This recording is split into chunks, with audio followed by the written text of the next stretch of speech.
Tales to Terrify. Welcome to Tales to Terrify, part of the District of Wonders network, featuring Starship Sofa, Crime City Central, and Protecting Project Pulp. Everyone has a story in the District of Wonders. Come and find yours.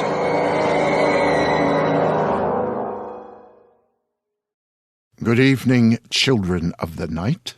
Welcome to the monsoons of April. Come in and stomp your feet, shake it off like a pooch, grab beverage treats, chum, and settle. And of course, know that you are welcome here too.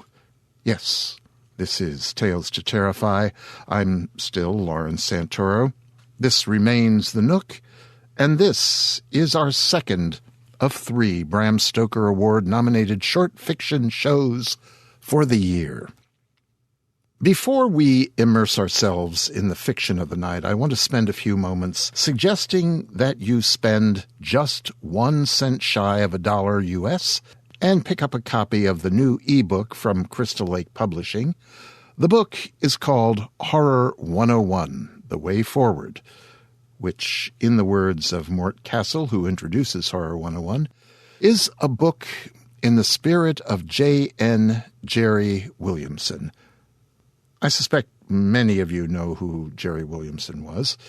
J.N. Williamson was an author who wrote over 40 novels, many, many short stories, edited a number of anthologies, put together a lot of collections, and was notable for devoting a lot of his time to helping fellow authors and authors-to-be to better themselves.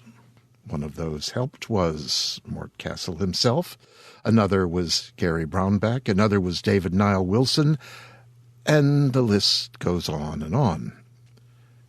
Well, in that spirit of helping writers and others within the field of horror to get better at what they do, Horror 101 provides 873 pages of advice, suggestions, tips, recollections about how it was and is done. It is a course of study in an e-file on the craft and career of horror. Some of the people involved, let's see, and I skim here for time's sake only. Jack Ketchum, Graham Masterson, Edward Lee, Lucy A. Snyder, Emma Audsley, R.J. Cavender, Scott Nicholson, Weston Oakes, Taylor Grant, Paul Kane, Lisa Morton, Shane McKenzie, Dean M. Drinkle, Simon Marshall Jones, Robert W. Walker, Don Doria, Glenn Rolfe, Harry Shannon, Chet Williamson, Lawrence Santoro, Thomas Smith, Blaze McRobb, Rocky Wood, Ellen Datlow, Ian Robb Wright, Kenneth W. Kane, Daniel I. Russell, and it just goes on and on and on and on and on. Rick Carufel, Ben Eads, Teresa Derwin, Rena Mason, Steve Raznick Tem, Michael A. Arnzen, Joe Maynard, John Palisano, Mark West, Stephen Saville, and a writer so famous he is required to remain anonymous. Horror 101, The Way Forward, is, as mentioned, published by Crystal Lake Publishing. It's edited by Joe Maynard and Emma Audsley. The cover art is by Ben Baldwin, and the formatting is by Robert Swartwood. Horror 101 is now out and available on Amazon for just 99 US cents. So there. And just one more brief interruption before we plunge into this night's horrors. Don't forget, the District of Wonders now has 5 neighborhoods. In addition to science fiction, horror, crime, and pulp fiction, the district's new hood is devoted to tales of fantasy. Far-Fetched Fables is the post office. Its address, quite simply, is farfetchedfables.com. New shows go up every Monday, so I hope to meet you there among the teeming streets, the fragrant bazaars, the endless plains, and the mountain caves. There be dragons. Oh, shut up, Lawrence, and get to the fiction. We are now at the midpoint of this year's telling of all 6 Bram Stoker Award-nominated short fiction tales, or we will be at midpoint after tonight's first tale, The Hunger Artist. To remind you farther, so far as the Horror Writers Association is concerned, short fiction is a story that is, at its longest, 7,499 words. At 7,500 words, a short tale magically becomes long fiction. The Hunger Artist is our first Stoker-nominated tale for the evening, and it's by Lisa Mannetti. Lisa is no stranger to the Stokers. Her debut novel, The Gentling Box, won the Stoker Award for First Novel. Her latest books include Death Watch, a collection of 2 thematically linked novellas, which collection includes the Bram Stoker-nominated Dissolution, and The New Adventures of Tom Sawyer and Huck Finn, who are, by the way, reincarnated as twin white pusscats. The book, as I understand it, is available both in adult and young adult editions. Lisa has also authored a macabre gag book, 51 Fiendish Ways to Leave Your Lover, and she's written nonfiction books and numerous articles and short stories that have appeared in newspapers, magazines, anthologies, et al. Recent works include Resurgam in Dead Set, a zombie anthology, Condemned in Legends of the Mountains, State 4, the Bram Stoker-nominated tale 1926, A Fall River Halloween, in Shroud magazine, Spyglass Hill in Fear of the Dark anthology, and Paraphilia in Zippered Flesh. Her story, Everybody Wins, was made into a short film by director Paul Lydon starring Malin Ackerman and released under the title Bye-Bye, Sally. Here is Lisa Manetti's The Hunger Artist.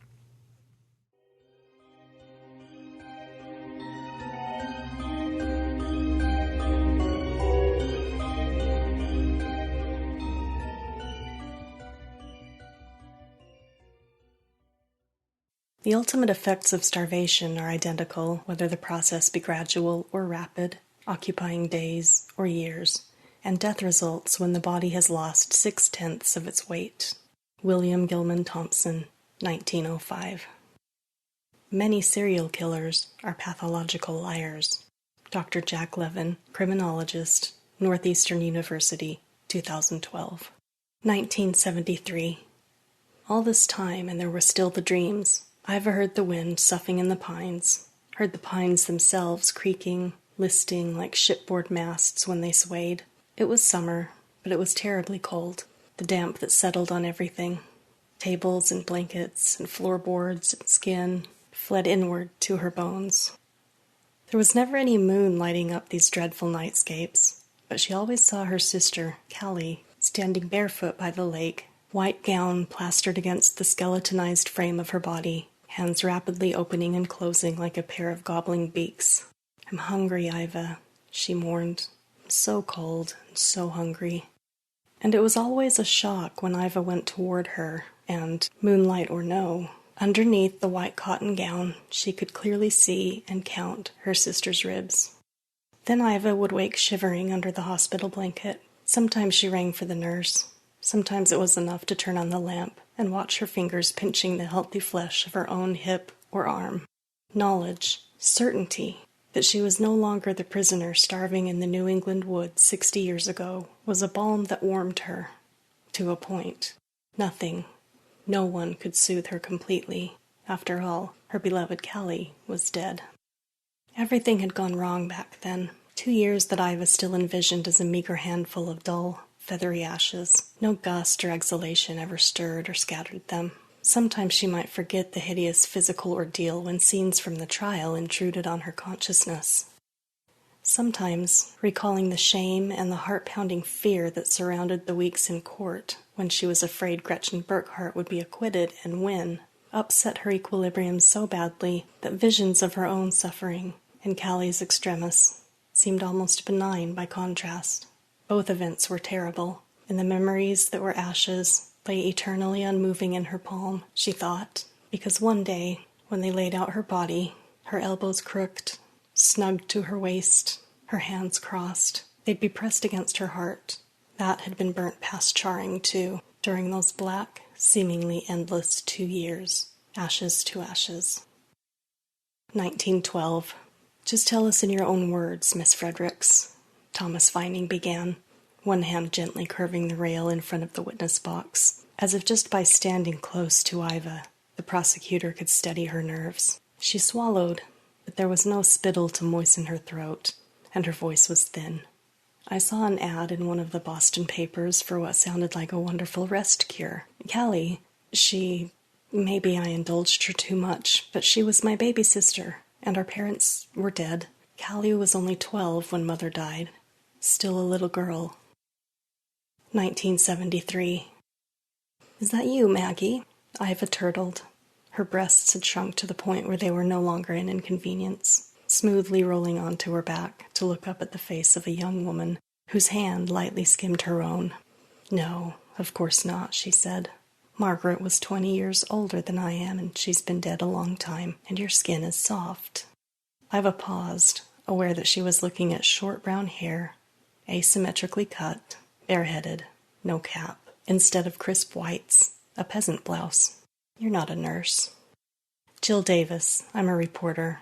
Well, a stringer, really. Come to unravel something? A stringer is a sort of freelance journalist. My dear, I'm merely old, not ignorant. Of course, I meant...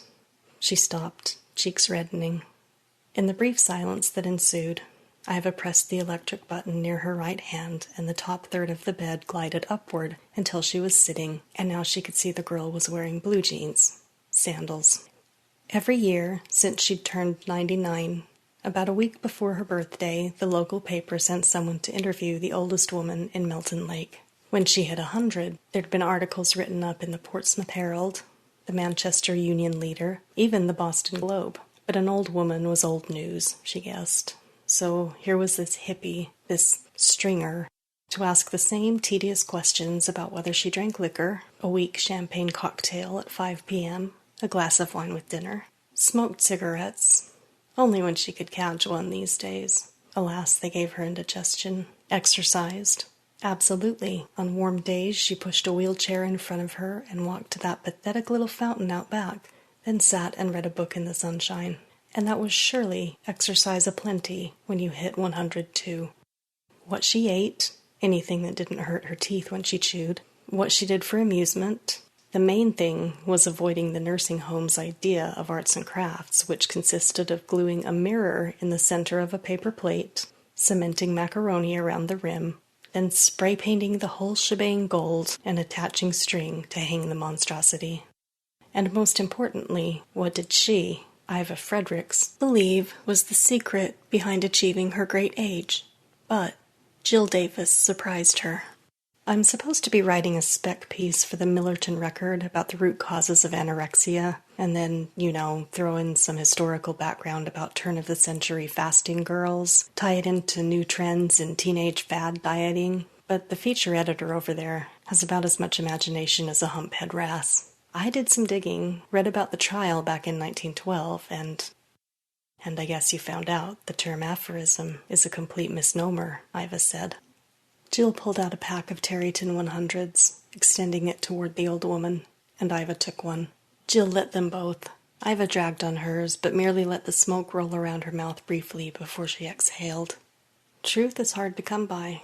Lies are easy. Maybe I wasn't too rich, but I was definitely too thin.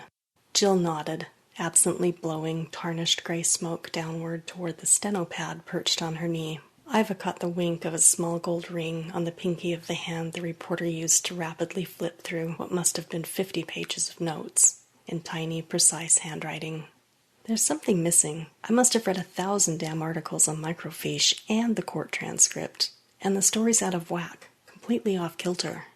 Her eyes were ink-colored, and Iva saw herself haloed inside their hard, bright shine. And that's before you take into account that despite the murder charge, Gretchen Burkhart was convicted only of manslaughter, before you consider that she was pardoned by the governor and that she only served 2 years out of 20. Jill had wheeled Iva's chair outside to the grounds of the small old-fashioned hospital, while Iva clung to the younger woman's arm and ambled slowly alongside before sitting down where they'd parked under a huge maple. "What's missing," Iva said, "was stricken from the official record."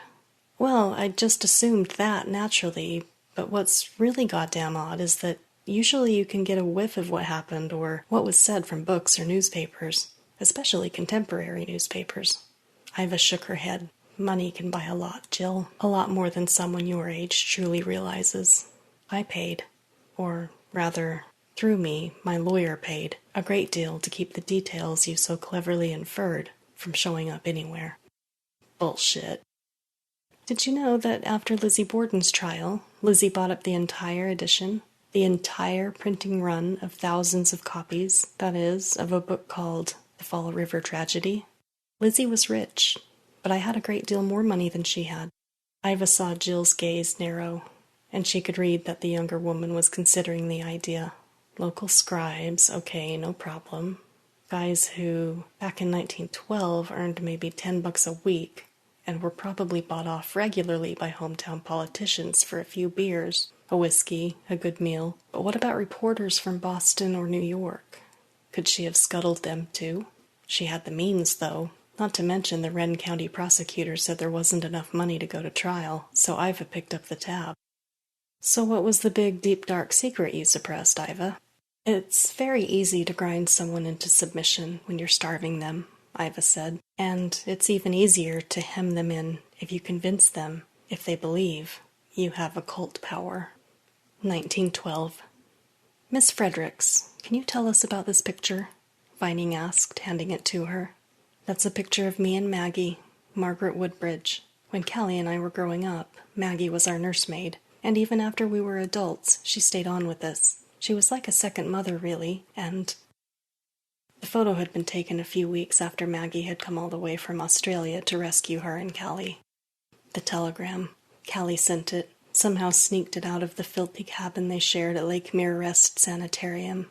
Maggie, bless her, had sailed immediately, but she wasn't in time, because Callie's weight had dropped to 40 pounds. Iva felt her face flush. Is that what she looked like almost a month after Maggie had taken her away from that terrible place? Her face was nothing more than a skull thinly layered with dark flesh. The eyes themselves were vacant, glittering, her gaze empty, as if impossibly remote and infinitesimally tiny stars had been caught inside the deeps of her eye sockets and flickered there indifferently, meaninglessly. Her cheeks were smudged hollows with the sear look of ancient parchment. Her pale hair lay in knotty clumps, barely concealing huge bald patches. Her starched dress, size 4, had been pinned, but it was still so oversized it appeared as if it might fall from her slight frame the instant she stood up. Vining passed it to the jurors, and Iva could see them cringe with revulsion. Looking at the picture was like looking at a ravaged mummy that had been spelled back to half-life. Worst of all, Iva clearly remembered how she carefully primped so she'd look her best. His voice startled her. "Miss Fredericks, how did you come to be in this condition? In this photo you weighed 68 pounds. Not kilos, pounds. And before you began treatment with Mrs. Burkhart, your weight, completely normal for someone who stands 5 feet 2 inches tall, was 104 pounds. How did it happen, Miss Fredericks?" Iva's chest heaved. Her stomach knotted, but she took a deep breath. She advertised the only doctor, she called herself, who was a licensed fasting specialist. She advertised that she'd cured everything from syphilis to ulcers to blindness. Over and over she told us and stated in writing, all functional disease is the result of improper diet, Iva said. In her mind's eye, grim sequences and flashing images unspooled. Callie unwrapped the pamphlet with such excitement she tore the paper. Iva read it, but Callie studied the damn thing and within hours of its arrival could quote whole passages verbatim. Iva knew that some of their relatives thought the girls had too much money and too much time, and that, as a result, hobbies and interests became fads with them. Aunt Caroline said as much when the girls refused meat at her table. Being a vegetarian is a luxury. Those who work for a living can't pick and choose what they eat. If you girls were shipwrecked, you'd soon enough be eating fish and fowl. So, when they decided to take the fasting cure, they told no one. Gretchen Burkhardt professed to be uncertain about whether they were candidates for her cure. Callie told the osteopath she had a tipped uterus that caused awkward pains. Iva complained of a feeling of torpor in her limbs. They expected massage and a carefully controlled but bracing diet that would cleanse them. They expected to be in a lakeside rest home with awning-covered balconies. They got nothing but a cup of watery broth made from canned tomatoes, served twice a day, and hot water enemas that lasted 6 hours at a time. Within a few weeks, neither of them could really walk. They were stinking, wasted scarecrows lying on narrow cots, listening to the rain patter against the metal roof of the cabin that was really a shed, listening to Gretchen Burkhardt and her nurses rifle their trunks for clothes, shoes, jewelry, books, anything they could lay their hands on. But even that wasn't the worst of it. 1973. I know one of the medical doctors testified that you and Callie would have needed to drink 50 quarts of that broth a day, just to survive. And I'm not sure he was taking into account those enemas, Jill said. It's pretty clear Gretchen was a klismaphiliac. You know, someone with an obsession for enemas. Humiliating, Iva shook her head. And worse was having her or one of her assistants check the contents, like someone sieving for precious metals. In her mind's eye, she felt the rude shock of the rubber tube, the onrush of the hot water, heard the ugly spatter of liquid feces pouring into an enamel pail. In her books, she called them enemata, trying to sound high-flown, Iva shrugged. And you're spot on about her obsession, because people who are starving have chronic diarrhea. What about the other symptoms? Jill asked.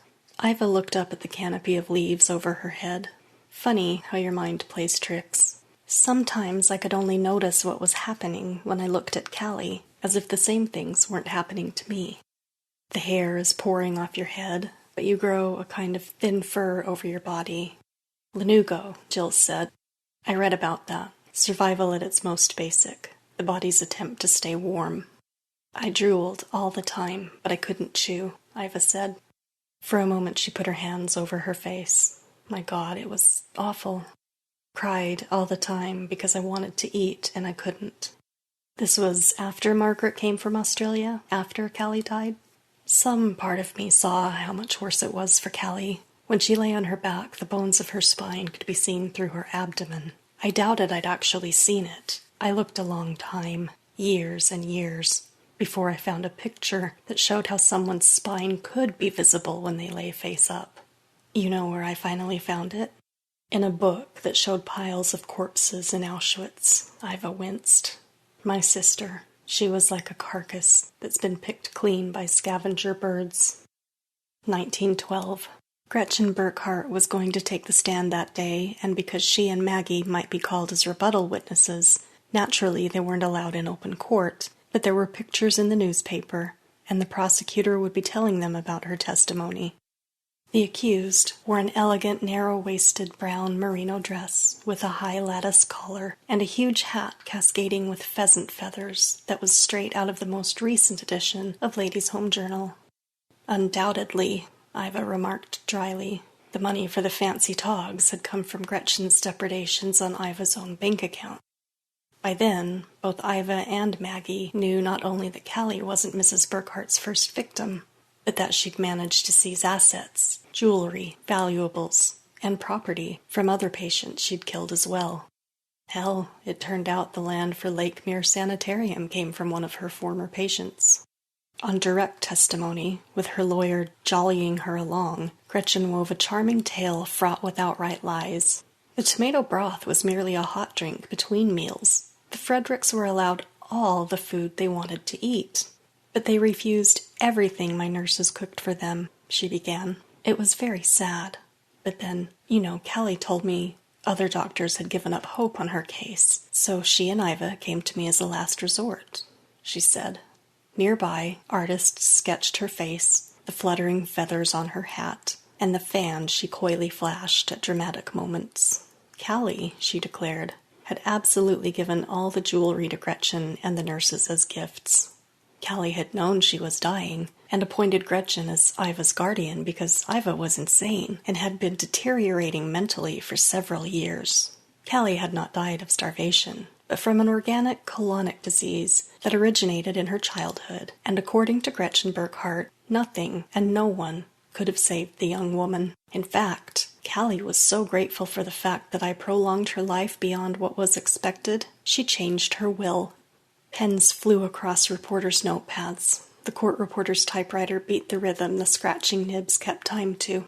Gretchen Burkhardt appeared calm, but even the reporters could see that as her testimony was drawing to a close, more and more frequently she glanced over at the prosecutor, and he was clearly itching to take her to task. "Mrs. Burkhardt," Vining said. "Doctor," Gretchen interrupted. "I prefer to be called Doctor. You have no medical degree, Mrs. Burkhardt," the prosecutor said. His smile was knife-thin, and everyone knew he was about to tear her to shreds. 1973. "All right," Jill said. "I know Vining got a graphologist, a handwriting expert, who proved that Burkhardt was full of shit. Callie never wrote that codicil to her will. Gretchen Burkhardt did. And he brought in experts who testified about her other cases. Not once, when she performed the autopsy on one of her patients, did she list starvation as the cause of death. It was always some half-assed diagnosis like paralyzed intestines, but plenty of other doctors completely contradicted her and her paid stooges, those so-called nurses who backed her up. There was only one who slipped, and it was her testimony that was expunged from the record," Iva said. "There's a hint about Gretchen Burkhardt's power over people in what Maggie said, too.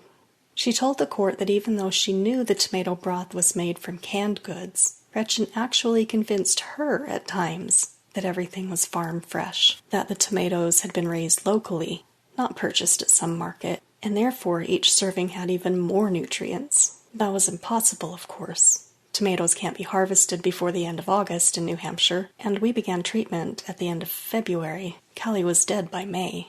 She watched Jill scribble the date and went on.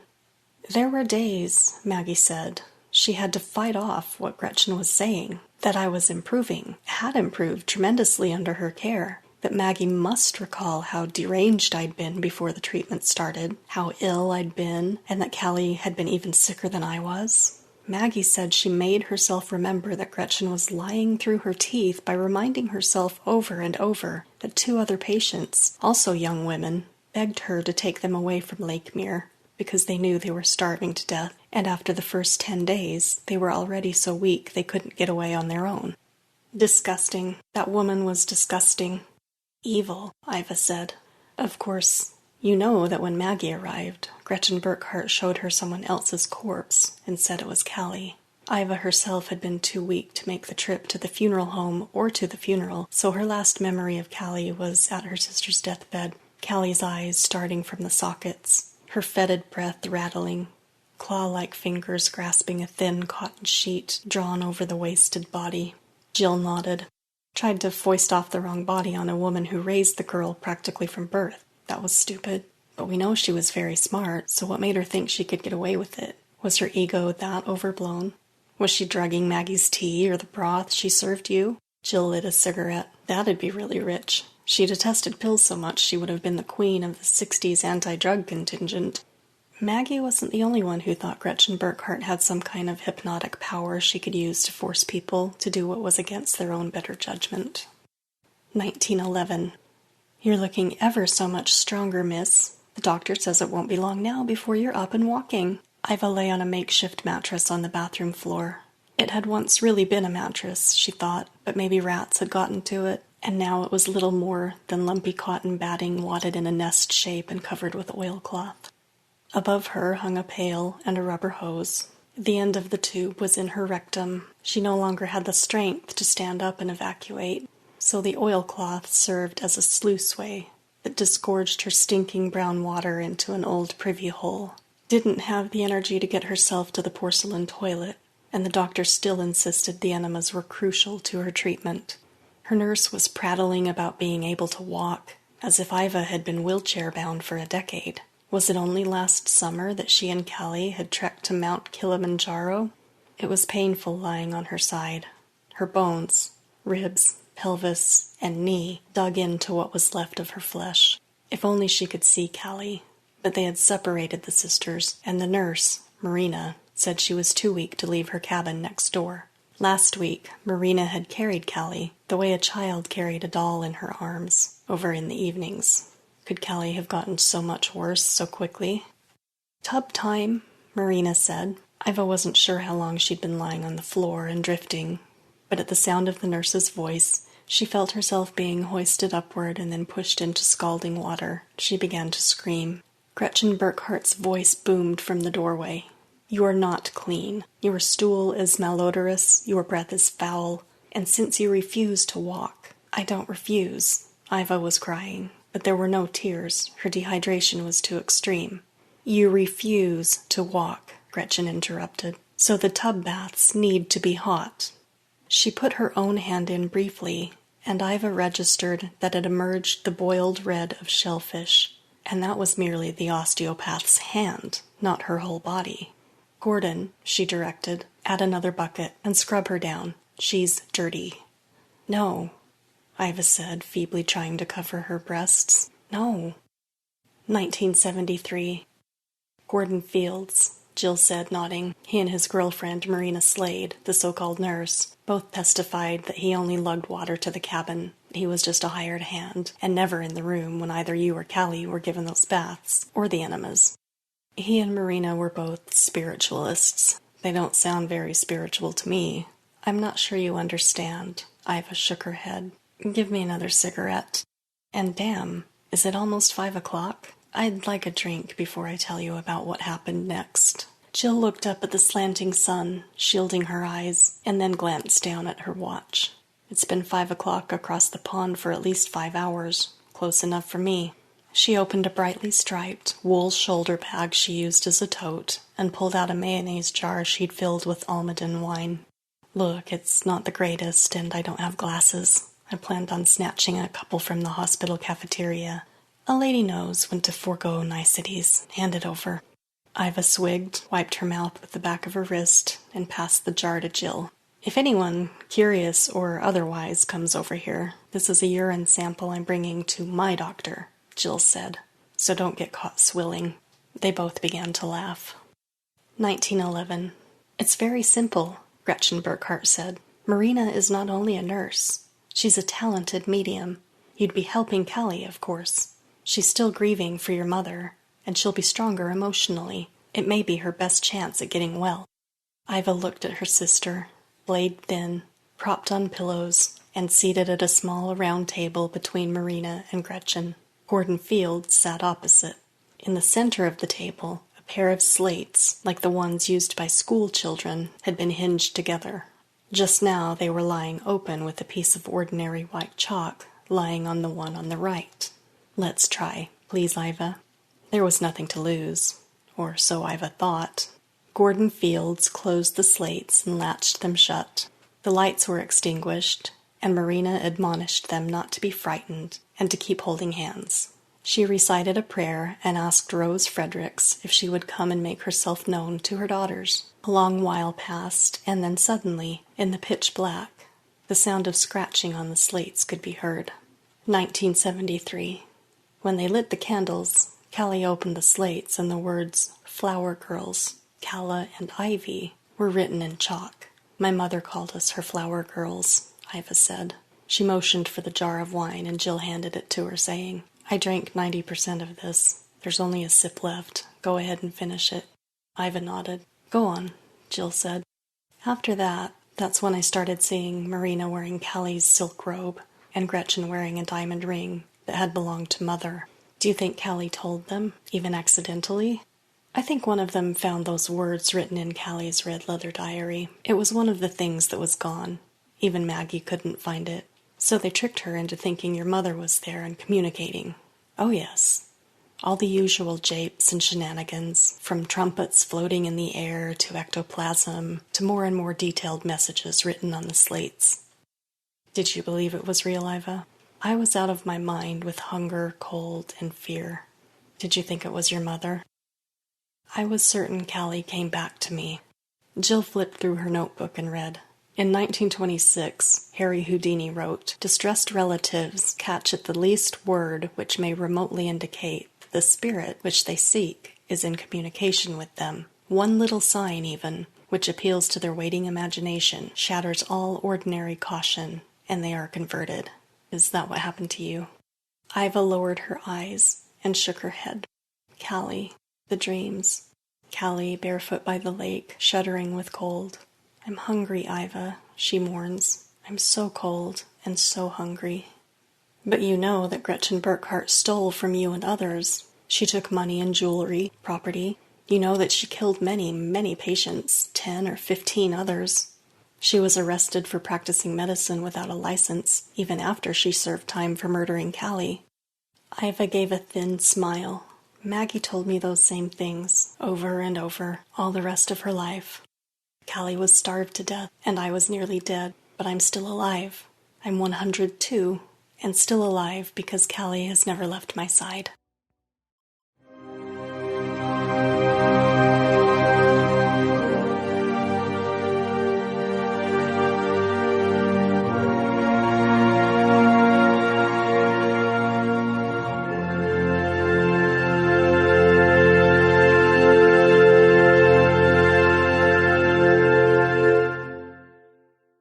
Thank you for letting us hear that, Lisa.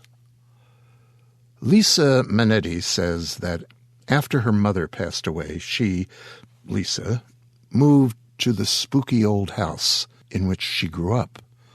She reports that her mother hangs around on a daily basis, providing a kind of benign haunting, which somewhat freaks out the twin cats, Harry and Theo Houdini, but Lisa considers her mother's presence not only inspirational, but extremely helpful, especially when Lisa can't find her glasses, car keys, the checkbook, and Mom transports them onto nearby countertops or into Lisa's purse.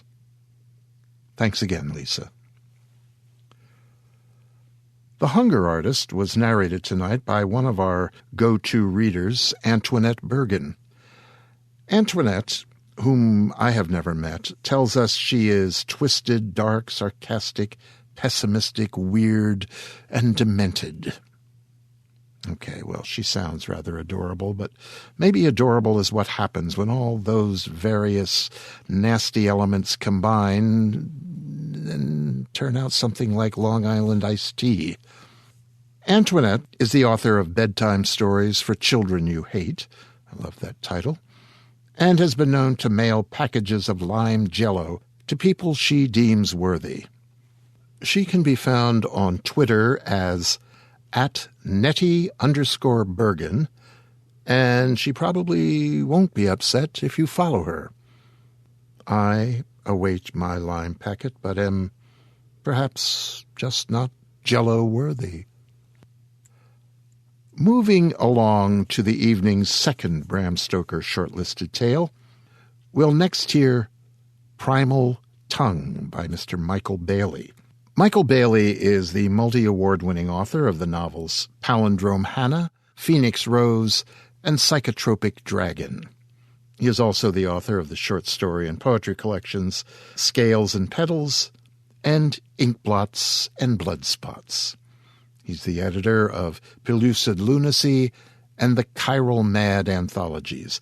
His books have been recognized by the International Book Awards, the National Best Book Awards, Independent Publisher Book Awards, the USA News Best Book Awards, the London Book Festival, 4-Word Reviews, Book of the Year, This Is Horror Anthology of the Year, the Indie Book Awards, and the Eric Hoffer Award.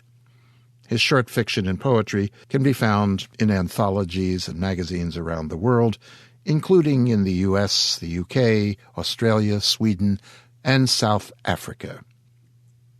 Here is Michael Bailey's Primal Tongue.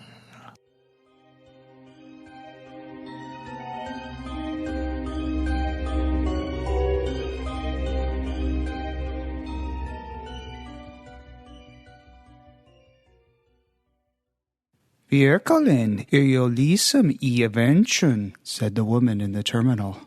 She looked directly at him when she said it. Then she smiled and moved her attention to the cooing child in the stroller. She put her hand on the leg of the husband or boyfriend sitting next to her.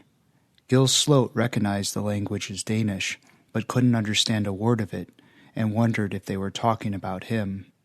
The man took his turn at Gil, glancing at him for only a moment before saying, "Die ober, du are de deilit or naya leave," followed by a chuckle.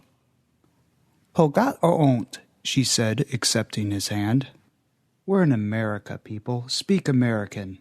Gil understood English was the common language spoken in the United States, but he had heard a Texan coworker at one point say those exact words with a heavy drawl, and so that was his first thought after hearing this unfamiliar language as he waited for his plane. "Now boarding flight 1096 to Baltimore/Washington," said a staticky female voice from the only airline representative working gate J87. It intrigued him airports still used overhead paging to announce flights. Ticketing and seating assignments and boarding passes and all other travel arrangements could be coordinated using internet and cellular technologies, yet a person, an attractive woman in an ugly blue uniform, controlled the chaos people so often brought with them to lines. Common courtesy and common sense were rarities, especially at the airport. "Frequent flyer platinum members may board at this time." Most airlines had eliminated first class altogether, but a half-dozen silver, gold, platinum, or similar membership programs allowed certain passengers to board before the masses, followed by active-duty military, those with disabilities, and families with young children. These lucky airline minorities, as titles/statuses were called, then had to luggage slalom through the impatient herd of coach passengers as they line-hopped to the front. "Those with smartphones, tablets, and other handheld devices may board at this time." Gil imagined those words over the loudspeaker, followed by an amoeba-like flow of techno-lemmings piling through the gate at once. Smartphones and tablets and other handheld devices held high to protect their importance. Shoulders smashing shoulders. Men and women and children trampled beneath feet and luggage in rolling waves. An overabundance of passengers with carry-on luggage they refused to check. He also imagined the few, like himself, alone, standing in the back, or seated like the Danish family, watching the chaos unfold instead of taking part. These were the people in the world which he could relate, the patient ones, those he'd like to understand. The Danish woman shared this mindset. He could see it in her eyes. The rapid boom in technology was partially to blame for the rest of the world's ruin. Devices invented to simplify life more often simplified the living. Let a person become dependent on portable technology and then watch that person get struck by a vehicle while absent-mindedly crossing the street. It happened all the time. The chin-on-chest syndrome, when a person is so involved in their handheld device/gadget/toy, they forget to look up now and then. Zombies, all of them. Conversation occurred more often by keystroke nowadays than exchange of spoken word. And there Gil sat, hearing actual words of people he wanted so dearly to understand, and he couldn't understand them. The baby cooing was easier to translate than the Danish. The child wanted attention, tiny hands rising out from the stroller. Maybe it was foreign cooing. Is there such a thing? Is all language the same until it's learned?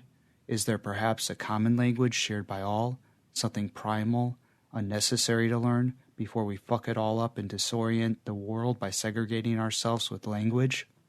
"Pogat ont," Gil said, copying what the woman had said. She looked up from the child. He hadn't meant to say the unfamiliar phrase aloud, but the terminal was so dead with people not talking that the words simply came out of his mouth, as if wanting to be heard. "Taler du dansk?" Gil could tell it was a question by the inflection at the end, and somehow knew she asked if he understood Danish. That much he could gather by the facial movements and her piqued curiosity. Her husband nodded and said, "Go effer my day." "Sorry," Gil said, feeling embarrassed. "I don't speak Danish." The couple exchanged eyebrow furrowing before the woman spoke.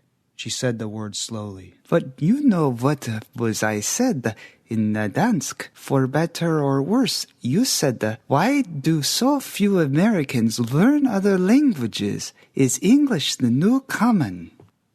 Her English wasn't perfect, but she had easily translated his words, and could speak the language countless times better than his butchering of Dansk, of which he understood zilch.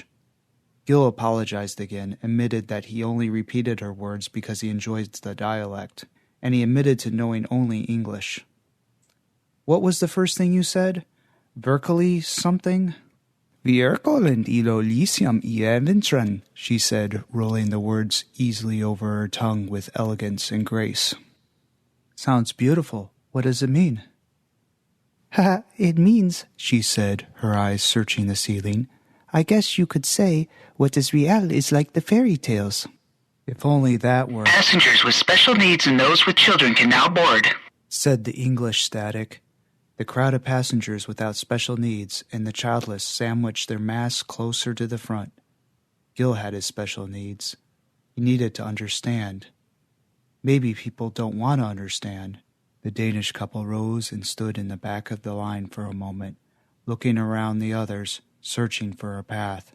The husband eventually shrugged his shoulders and twisted his palms into the air. He said, "plane will not leave without."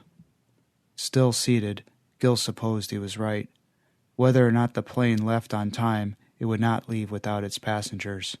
Seeing the couple standing there, together, made him suddenly feel alone. If only he and Nell were still together, he could stand by her side, hold her hand. Gil wore happiness like a mask, and Nell ran off with it. He could no longer hide his depression from the world. "Michael Riley, please report to the podium. Michael Riley, please report to the podium for your standby seating assignment." "Well," Gil said, joining them, "it looks like this is going to take some—" "Active duty military may board at this time, followed by," said the staticky woman, putting her hand over the handset to help an interrupting customer at the podium, apparently not Michael Riley, unless he was a heavy-set black woman with a cane, before starting up again. "Followed by Zone 1. Zone 1 may board at this time." So many silly words, so many detailed instructions, yet no one listened. "This is going to take a while," Gil said, stretching. "I'm going to find some coffee and learn another language." "Hetsbra aldinok," the woman said. Language translation applications were relatively inexpensive if one had already acquired the interface to upload such programs, yet language translation apps rarely made the bestseller list.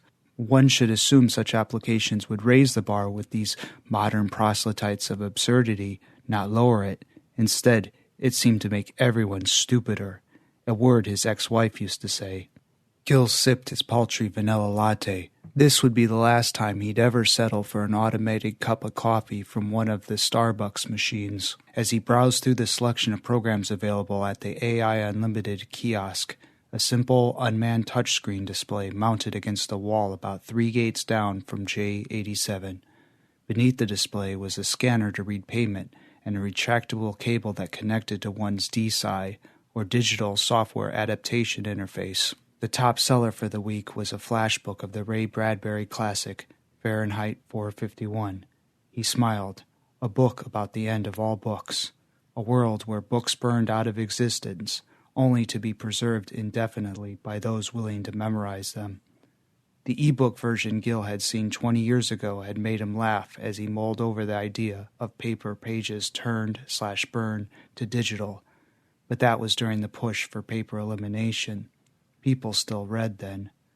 Once the e-book craze dwindled, following the decline of ownership of printed works and illegalization of printing on paper, and people realized they could simply upload stories into their minds without needing to take the time to read, the concept of reading simply fell away, for most anyway. Gil still read and thoroughly enjoyed it, albeit the stories he read were digital in format. He saw it as a vacation from reality, to be engrossed within the pages, digital or not, of fiction immersed in characterization and in plot was a liberating experience. The line at his gate was still a mess, a half mess now, but according to the wall clock, he had 20 minutes remaining to board. He had never tried a flash book. What was the point? Gil remembered some of Bradbury's book, the highlights really, such as firemen raiding houses to confiscate books and piling them into the streets before setting them on fire, and vague recollections of the classic books memorized word for word by a rebelling few. Most of his memories of the books seemed to have been burned as well, so Gil scanned his payment and bought a copy. Why not? The screen displayed illustrated instructions, despite the simplicity. Gil followed along, taking the D-side cable and attaching the end to the port on his left wrist, nearest the palm, and twisting until it locked in place. The screen awaited a button press in order to upload the purchase. Ray would be rolling over in his grave if he saw this. Perhaps he had envisioned it. Gil pressed the button and waited. Uploading. Transaction complete. He said. Instantaneously, Gil remembered the missing pieces, the entire novel suddenly familiar to him. It had taken only a moment, and the words were there.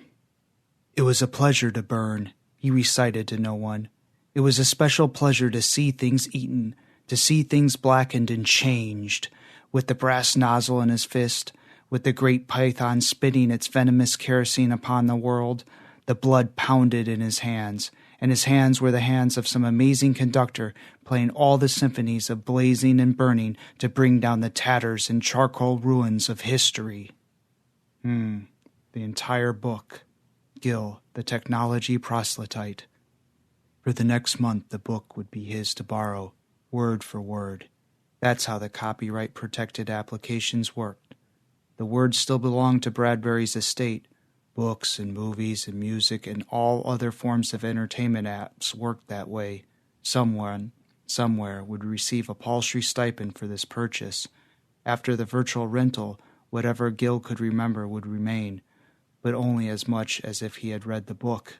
The difference being, the reading experience was shortened from hours to milliseconds, which defeated the purpose of reading, in Gil's opinion. The long escape from reality reduced to a hiccup. Such an amazing book. Educational material was something different.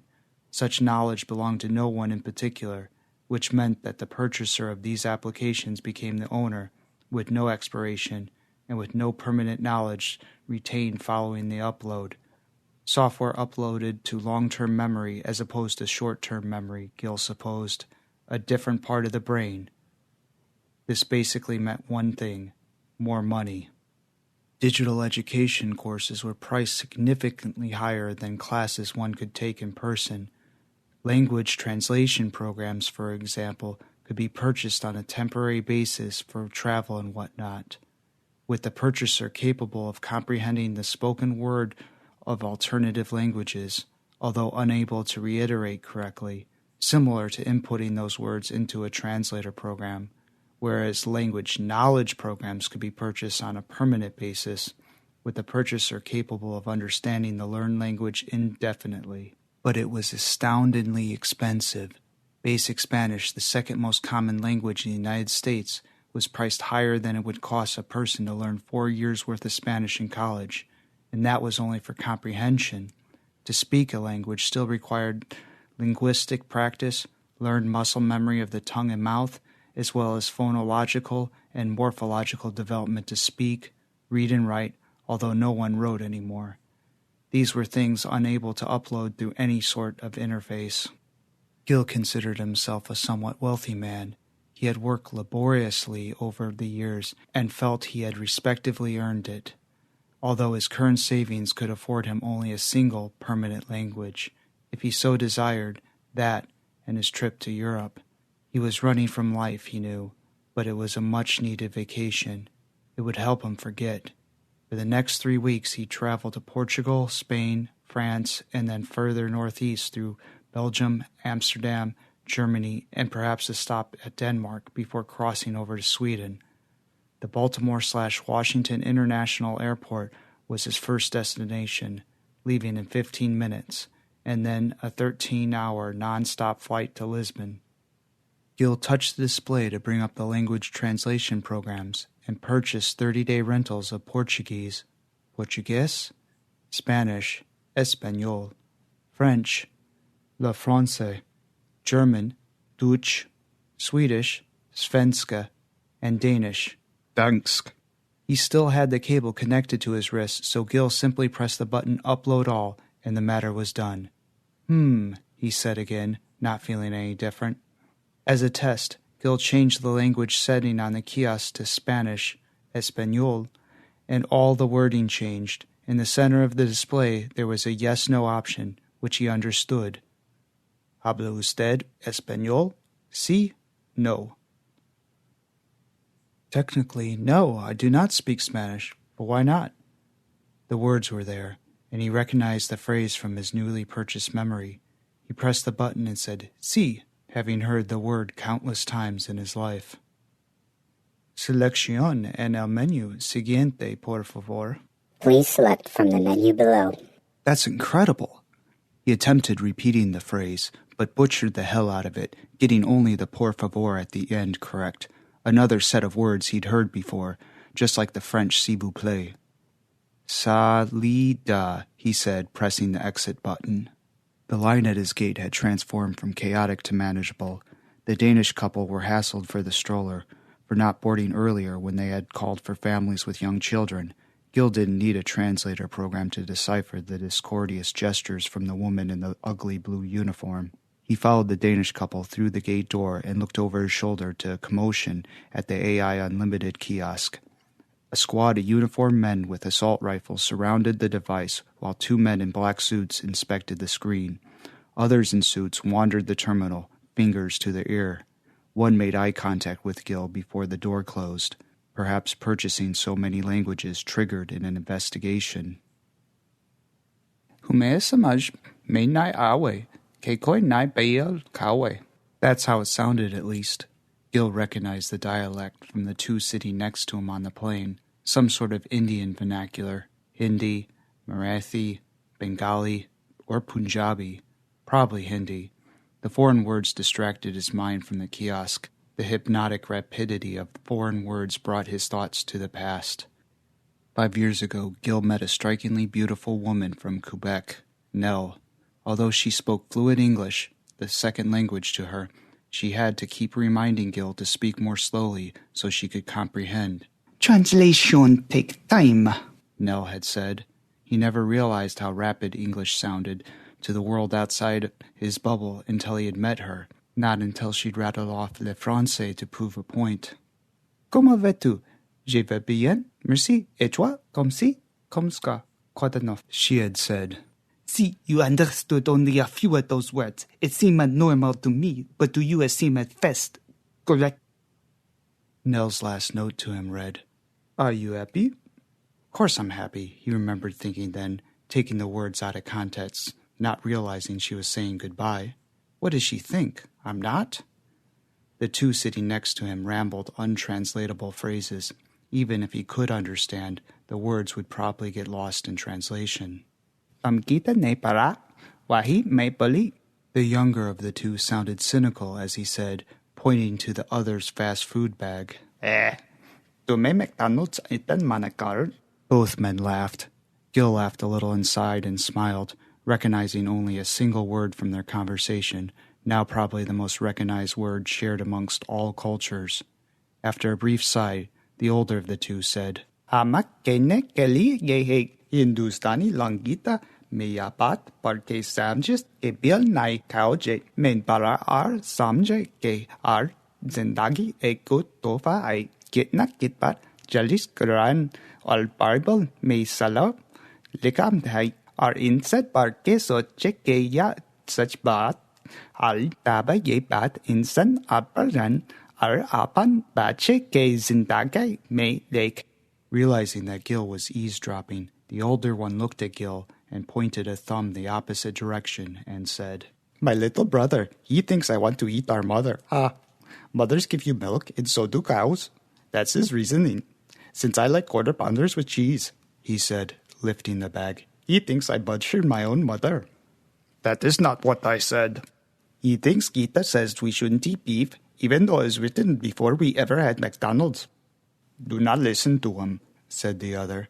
Gita kuch nahi bole uske pera mi. He's putting words in my mouth. He puts goat in his mouth. Hindustani people eat goat, and goats give milk. He has no justification for his reasoning. Do you eat goat? Gil shrugged. I can't say I've ever had the opportunity to eat goat. Tastes like old beef, he said, removing the hamburger from the bag. He unwrapped half of it and took a big, slow bite in front of his brother.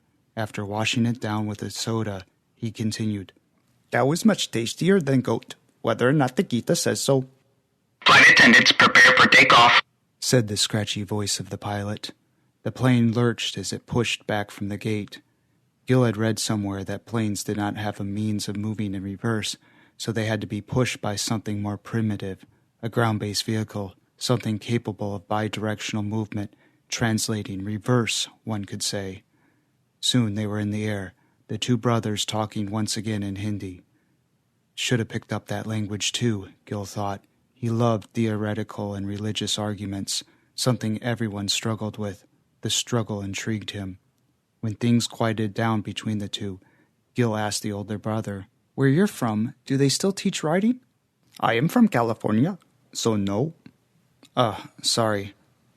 Public schools in the United States, following the wake of other nations, had stopped teaching writing over 2 decades ago. Instead, language education focused on typing, whether by keyboards or touchscreens. The world had quickly migrated to a digital age. Pencils and pens were a rarity, unless purchased from art supply stores, and writing on physical paper was basically unheard of. Cursive had been the first to go. Schools simply stopped teaching it, and then handwriting altogether. The act of writing was quickly becoming a lost skill. But if you mean India, the answer is also no. It's a shame, really. Yes, it is. But like with all change, we can choose not to accept it. Do you write?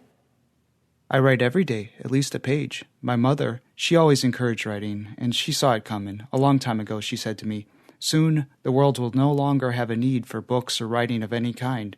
For her last birthday, a long time ago, I bought her one of those Kindle devices, one of the first e-books. She unwrapped it, held it like fragile glass, and said, What in God's name is this? I told her what it was, and what it could do, and what I thought it meant for the future of books. I had preloaded it with 10 or so novels. She used it once, I think, but said she'd rather stick to books, that she liked the feel of them, the smell of their pages. What did she do when they stopped printing books? She said no one writes worth a damn anymore, and that the real writers had created enough books for generations of people to read. We don't need new books anymore, she said. Everything that can be written has been written. Everything new is just plagiarized yarns of ideas past. Nothing new is original. What is it you write? My own unoriginal ideas, you could say. She gave me these journals years ago, black leather-bound with about 200 pages each. I'm not sure where she found them, but she gave me about 20. I've filled up 5 so far. Who knows, maybe someday I'll do something with them. Do you have a pen? Gil carried one in his shirt pocket, nearly confiscated as a weapon after setting off security. He pulled it free, clicked the end, and handed it to him. My brother, he said, again pointing with his thumb. He cannot write. He can copy what he sees. He likes drawing shapes, but he cannot really write. Our mother taught me and my sisters, though. My grammar is horrible, I must warn you. On the back of his drink napkin, he wrote in smooth Hindi script. It's beautiful. What does it mean? Man will never be left without language. Halfway through Gil's ginger ale and a showing of some unfunny romantic comedy on the seat monitors, soundless because he didn't want to spend the money for a set of disposable headphones, and certainly not the type of movie he wanted to be watching, the coffee from earlier wanted out of him. Whenever he needed to use the restroom on flights, it always seemed he was never alone. A line of 3 needed to un-Starbucks their bladders. He excused himself as he squeezed by the Indian brothers and placed himself at the end of the line, feeling somewhat awkward blocking the passengers in their seats. Though airline restroom etiquette approved of this behavior, he always felt sorry for those sitting closest to the lavatory. As he moved up the aisle, he eavesdropped conversations, hoping to hear one of the languages he had purchased so he could figure out how the translation process worked. Most passengers were either engrossed in the movie, occupied with personal handheld devices, spoke in English, or were otherwise content with silence. That's what the world's becoming, Gil thought. Silent. Second in line after a dance with a slightly overweight fellow returning to his seat, He noticed the happy Danish couple at the back of the plane. The applications worked remarkably well. As Gil moved closer, he was able to understand their conversation completely, as if by telepathy, or as if translated by a teleprompter within his head. "Jeg beget en file," the beautiful woman said. I made a mistake. Det kan man vist roligt sige. I'll say. Hvad mener du? What do you mean? Jeg siger. What I am saying. Men du jo nødt til at tilgive mig, hvis skal komme ved dig. But you have to forgive me if we are to move on. Forgive her for what? What could she have possibly done? She touched her husband's hand, but he pulled away and turned to the window. She looked directly at Gil then, but she didn't smile this time, although he could tell she recognized his face and wanted to smile. She was incapable. He felt pity, and then guilt for listening in to this otherwise private conversation. They were in the middle of going through what he had gone through only months before with Nell. Their body language, or lack thereof, told him they had fallen apart. They were at the end of something that was once possibly wonderful. "Det vil jeg ikke, og jeg kan," the Danish man said. I don't know if I can do that. Jamen, hvad vil du så? Well, what do you want then?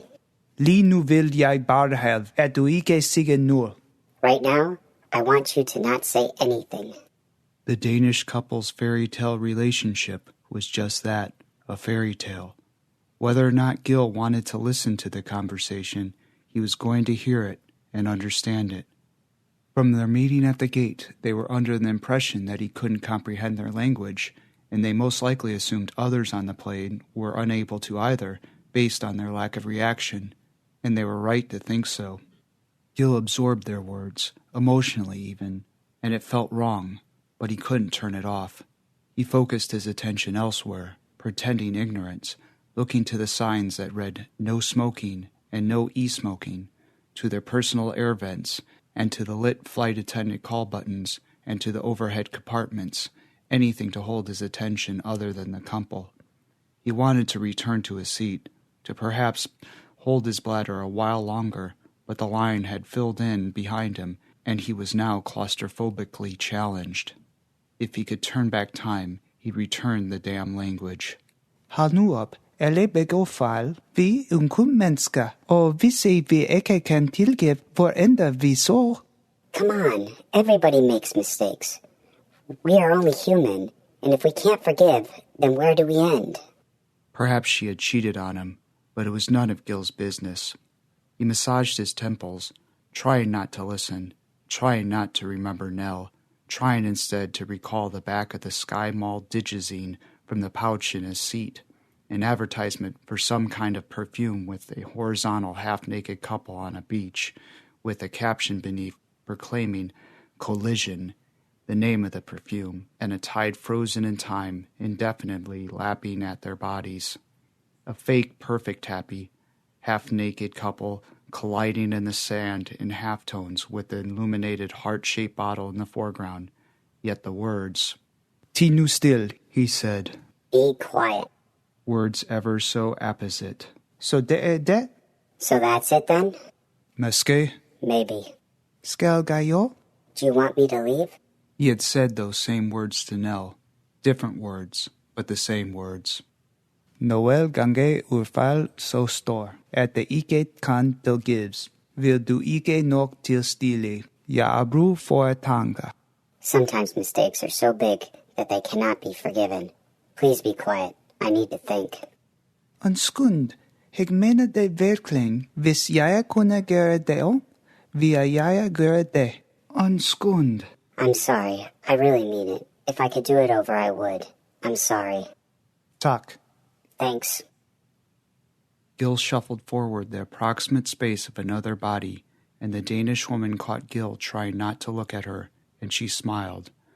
But the passion hidden deep within that smile did not need translation. Passion meant suffering, and he saw that in her eyes. She needed one hand within the other and fidgeted. Although her eyes were dry, he could see hurt welling inside of tears and something else. She turned to her husband, but his attention was given to the white blanket of cloud out the window, so she focused on the child between them, and that's when the corners of her mouth curled, and she silently cried, a single tear dripping onto her lap. And that was the primal language, action and reaction, feeling, emotion. The baby cooing earlier, and the mother's instinctual response of tending to a child too young for dialogue, just goo-goos and gagas and other nonsense noises. Pets cuddling when you're sick, acting sad when you're sad, happy when you're happy, a baby crying because another baby is crying, sadness answering sadness, anger countering anger, joy begetting joy, a smile simply met with another smile, tongue only wrought confusion. Vierkolend iolisum eventran, she had said to Gil at the gate. He understood this now. People often lived the fairy tale life, masking misery with fantastic ideals of happiness. He had thought the words sounded beautiful then. Now they sounded terrible. They sounded familiar. Maybe people don't want to understand, Gil remembered thinking. He offered the woman a crooked smile, hoping she'd look up from her sorrow long enough to understood that he understood, her position, that is, because he had been there before and seen empathy, something they could communicate without the need for words. I don't want them anymore. He had made the connecting flight in Washington/Baltimore and touched down in Portugal a great while later, unable to sleep. His mind would not shut off. It seemed that every conversation required his attention, whether he wanted to hear it or not, no matter the language. To keep his mind distracted from the endless words translating through his mind, mixtures of Spanish, Portuguese, English, French. As he exited the Lisbon terminal, Gil referenced his purchased copy of Fahrenheit 451, recalling and reciting the words as if he'd memorized the novel like one of its many characters. The woman's hand twitched on a single matchstick, he said. The fumes of kerosene bloomed up about her, felt the hidden book pound like a heart against his chest. A woman wanted his attention, to ask him something, directions perhaps. He kept walking. Silly words, silly, awful, hurting words. Gil skipped ahead to one of his favorite parts, to the end. And when it came to his turn, what could he say? What could he offer on a day like this, to make the trip a little easier? To everything there is a season, yes, a time to break dawn, and a time to build up, yes, a time to keep silent, and a time to speak, yes, all that. But what else? What else? Something. Taxis were everywhere, hailing him down. Dozens of stark white Mercedes sedans with lit taxi roof ornaments lined the curb. Americano, senor, you need a taxi? The man said in a rough mix of Portuguese and English. Did he look that American? Que hotel? Which hotel? Gil said. He had made a note of it on his cell phone. Yes, it's, here it is. Sofitel Lisbon, Liberdade. Sofitel Lisbon. Nice. 5 estrellas. The driver held out his hand. Dar. Give. Gil stood there a moment perplexed. Give? The man eagerly shook his hand for the luggage, and then Gil understood his meaning, again without needing the words, which didn't seem to do him much good even when translated for him. Already he was having trouble keeping up. 5 estrellas, the man had said, meaning the hotel. 5 stars. Oh yes, thank you, he said, handing over his suitcases. Translation take time, Nell's voice haunted. Obrigado. Thank you. Obrigado, Gil said. The Mercedes trunk opened and his luggage was haphazardly thrown inside. When the lid slammed shut, the driver circled around the vehicle and jumped in the driver's seat, the engine coming to life. Gil made his way into the back seat, where he was surprised to find a man already sitting next to him. Hey. Hey. Gil nodded and the man nodded. The doors closed, and that was that, and then something hot speared his leg, electric in a way that made his muscles spasm and his jaw clamp. Serainda, he said. Be still. The man next to him had buried the needle of a large syringe deep into Gil's thigh the moment the taxi sped away. The barrel stuck from his leg like the hilt of a knife, the size of an adrenaline shot shoved into his chest to jolt lifeless bodies back to life, but this did the opposite. Gil controlled only his eyes. The rest of his body was paralyzed, not numb, because he could feel the clear liquid burning down his leg, up into his groin, and blossoming within his chest. The sensation crawled up his neck, and he was rigid. He had clenched his teeth at the initial agony, and now his mouth was stuck shut, lips tight, as if cement had coursed through his veins and instantly hardened. Gil screamed through his face to the rearview mirror, to the reflection of the taxi driver, but the taxi driver smiled and repositioned the mirror so Gil stared at himself. They were going to jack him, and there was nothing he could do about it. The man in the seat next to him felt Gil's pocket and pulled out his handheld. He simply held the facial recognition screen in front of Gil's face. Within seconds, he brought up Gil's digital passport and banking information and scanned all of it with a device attached to an antiquated touchscreen cell phone of his own. "We are sorry to do this to you, Americano. You have made recent purchases, no? Traduso para lingua." Language translation. A sealed mouth made untranslatable noises. "Or amigo entende portuguese, Abraham." "Entende, friend?" said the driver. Abraham didn't translate to anything. It was his name. "Bad luck for you, mi amigo," said the man next to him. He held a handheld to Gil's face, too close to focus. "You bought something you weren't supposed to. Datos sensibles that cannot leave this car." Sensitive data. "Lamentamos mucho, mio amigo," the driver said. We are very sorry, my friend. The display turned white, and then it was gone, black, powerless, and Gil knew it had been wiped clean, destroyed. "Fazer a conexão," the driver said. Make the connection. "Vamos." Let's go. Yeah, Abraham said. "Apágalo." Erase him. The most frightening phrase Gil had ever heard. 2 words. No.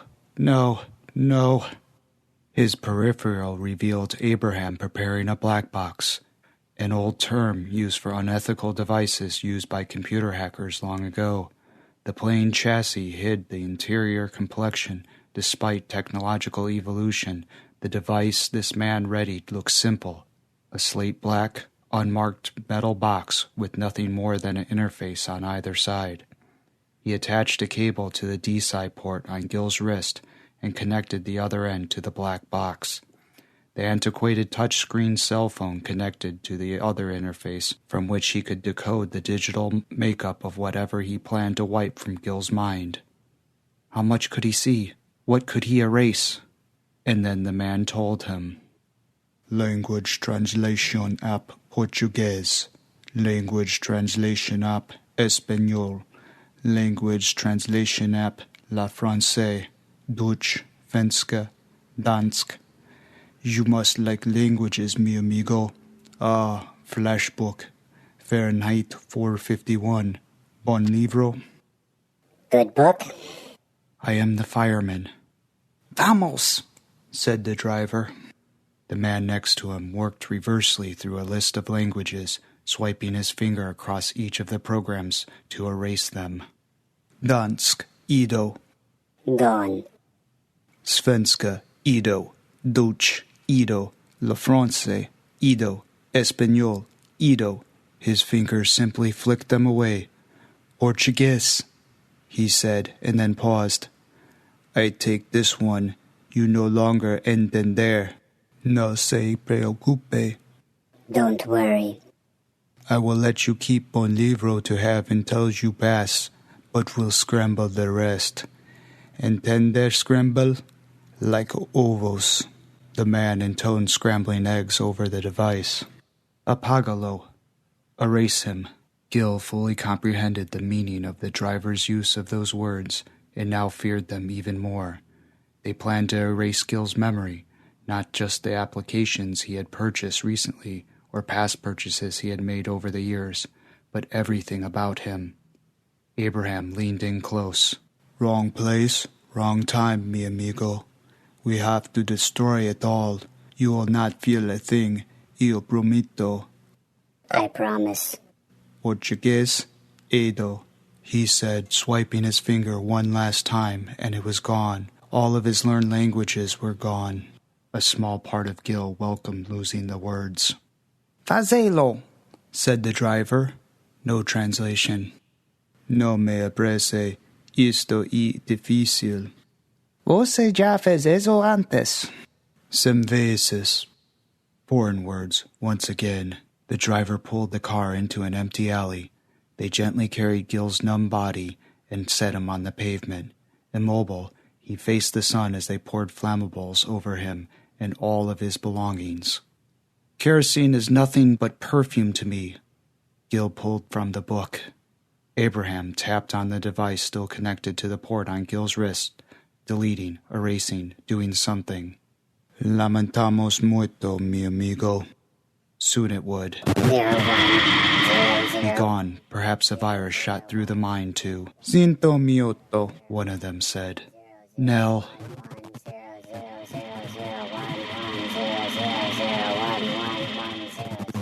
Part 1. The Hearth and the Salamander. It was a pleasure to burn. It was a special pleasure to see things eaten, to see things blackened and changed. With the brass nozzle in his fist, with the great python spitting its venomous kerosene upon the world, the blood pounded in his hands, and his hands were the hands of some amazing conductor playing all the symphonies of blazing and burning to bring down the tatters and charcoal ruins of history. End.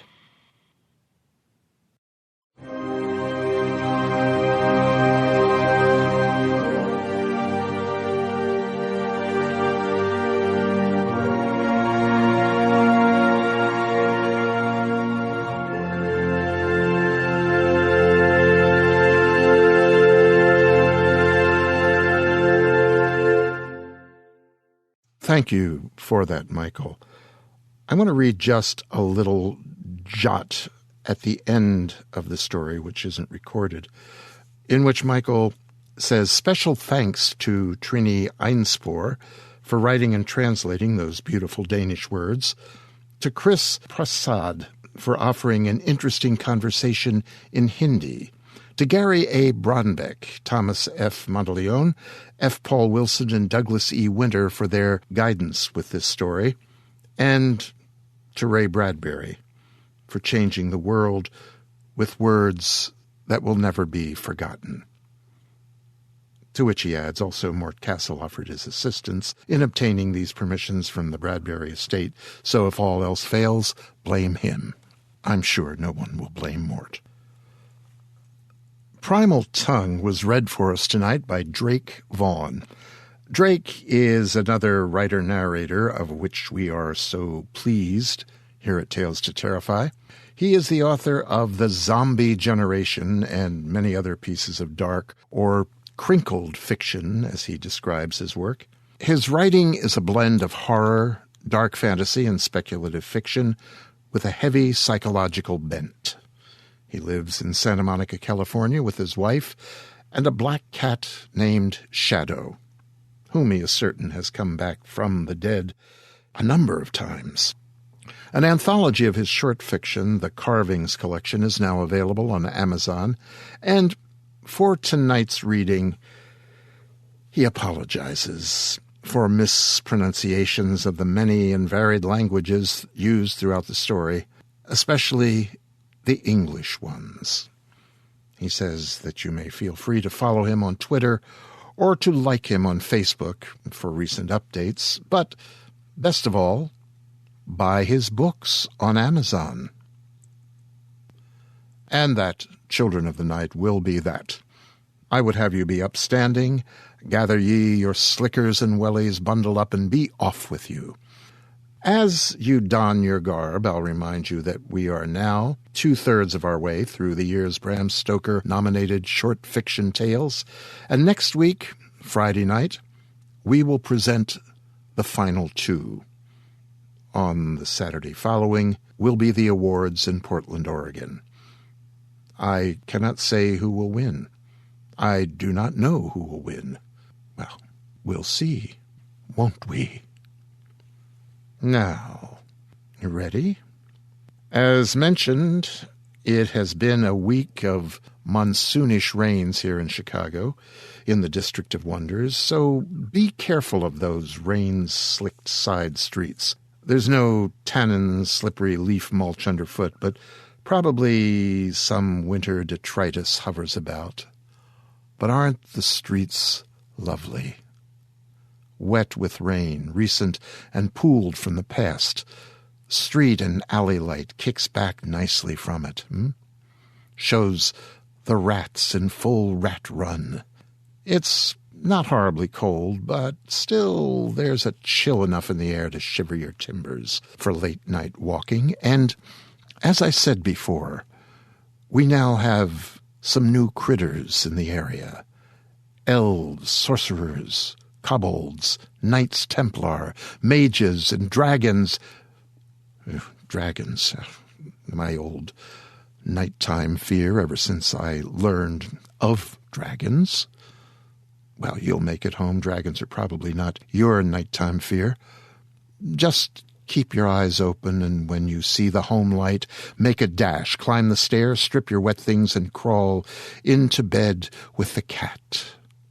Snuggle for warmth, but still keep your eyes and ears open as long as you can before sleep takes you. It's in bed that I always imagined the dragon would come, from that narrow space between the wall and the bed. I always listened and listened, and that always led to pleasant dreams.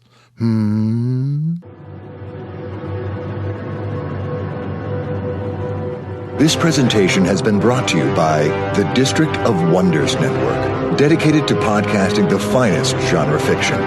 You can learn more about the District of Wonders and their many literary productions at their website, www.districtofwonders.com. Thank you for listening.